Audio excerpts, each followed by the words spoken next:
योग उन सभी के लिए उपयोगी है जिनके पैरों की मसल्स कमजोर हैं, खड़े होने पे पैरों में कंपन होता है और इस योग का रेगुलर आप अभ्यास करते हैं तो पैरों की दबी नसें खुलती हैं और नी के पीछे की साइड की नसों में ब्लड सर्कुलेशन सही होता है।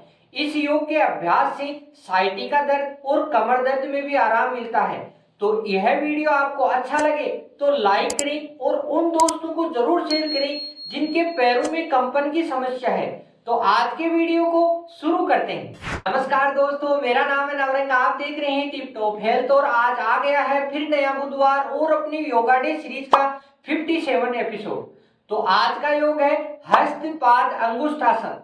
इस योग से अपने खड़े होकर अपने पैर के अंगूठे को पकड़ा जाता है क्योंकि इस योग को करने से अपने पैरों की मसल्स मजबूत होती है और पैरों की सभी दबी नसें खुलती है और शरीर में स्थिरता आती है जिससे अपना शरीर मजबूत होता है।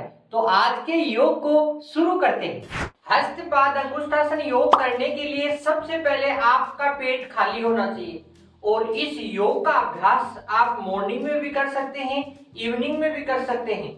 तो इस योग को करने के लिए सबसे पहले सीधे खड़े हो जाएं और सीधे खड़े होकर आप अपने राइट हाथ को अपने यहाँ कमर पे रखें। कमर पे रखने का तरीका यह है कि अंगूठा आपकी रीढ़ की हड्डी की तरफ और अंगुलियां आपके पेट की तरफ इस प्रकार अच्छी प्रकार से यहाँ से कमर से अच्छा पकड़े जिससे कि अपना शरीर का बैलेंस बन जाए।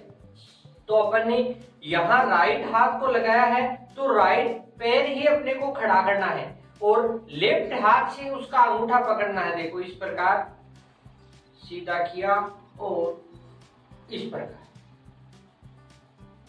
मगर इस प्रकार आपसे फर्स्ट में यह पोजीशन नहीं बन पाएगी तो इसको आप फर्स्ट में अभ्यास करने के लिए आप किसी दीवार के पास खड़े हो जाएं। लगभग आपका पैर जहां तक आए इस प्रकार पहले ट्राई कर लें और इस प्रकार अभ्यास करें। यहाँ कमर पे हाथ लगाना है और फिर आपका जो राइट हाथ कमर पे लगाया है तो राइट लेग को आगे करना है। देखो इस प्रकार और इस प्रकार यहाँ आप कम से कम 1 मिनट 2 मिनट का आप अभ्यास करें। 2-3 दिन या 10 दिन इसका आप अभ्यास करोगे तो आपके सभी मसल्स में खिंचाव आएगा, आपकी हिप्स बोन इस प्रकार यह योग करने के लिए आपका फ्लेक्सिबल सही होगा। और इस प्रकार आप 1-2 मिनट इसको रखें और फिर इसको नीचे गिरें और फिर बाएं पैर को दीवार पे लगाएं। यह राइट पैर एकदम सीधा होना चाहिए और यह अपना बायां पैर आगे है तो बायां हाथ कमर पे होना चाहिए इस प्रकार और यह हाथ अपनी राइट लेग से चिपका हुआ होना चाहिए। और आप इसका सही अभ्यास हो जाए तो आप इसका अंगूठे का पकड़ने का भी अभ्यास कर सकते हैं इस प्रकार। तो इस प्रकार आप फर्स्ट में कम से कम 10 दिन तक इसका अभ्यास करोगे तो आपके किसी प्रकार का नुकसान नहीं होगा। फर्स्ट में सीधे करते हैं तो गिरने की संभावना रहती है क्योंकि अपना एक टांग के ऊपर बैलेंस बहुत कम बनता है। तो इस प्रकार धीरे धीरे इसका योग का अभ्यास करोगे तो एकदम परफेक्ट पोजीशन बनेगी। देखो इस प्रकार राइट हाथ को कमर पे लगाया और राइट लेग को आगे किया और लेफ्ट हाथ से अंगूठा इस प्रकार पकड़ा। इस प्रकार आप पकड़ने का अभ्यास करेंगे तो आपके यहाँ जो भी राइट लेग की जो भी पीछे की नसें हैं इनमें ब्लड सर्कुलेशन इतना अच्छा होगा कि पहले ही दिन में आपको ऐसे रिलैक्स आराम होगा और यहाँ की जो भी बोन है बोन के अंदर इतना अच्छा ही जो भी कड़कपन है वह सब दूर होगा। और इसी प्रकार जैसे राइट से किया इसी प्रकार लेफ्ट से कमर पे हाथ लगाया और इस प्रकार लेफ्ट को ऊपर किया टांग को और राइट हाथ से इस प्रकार पकड़ा।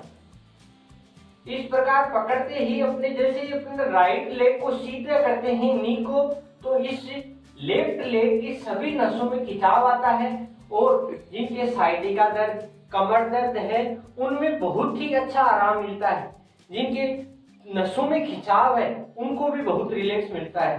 तो इस प्रकार इस योग का आप ज्यादा से ज्यादा अभ्यास करें और अपनी नसों में ब्लड सर्कुलेशन बढ़ाएं।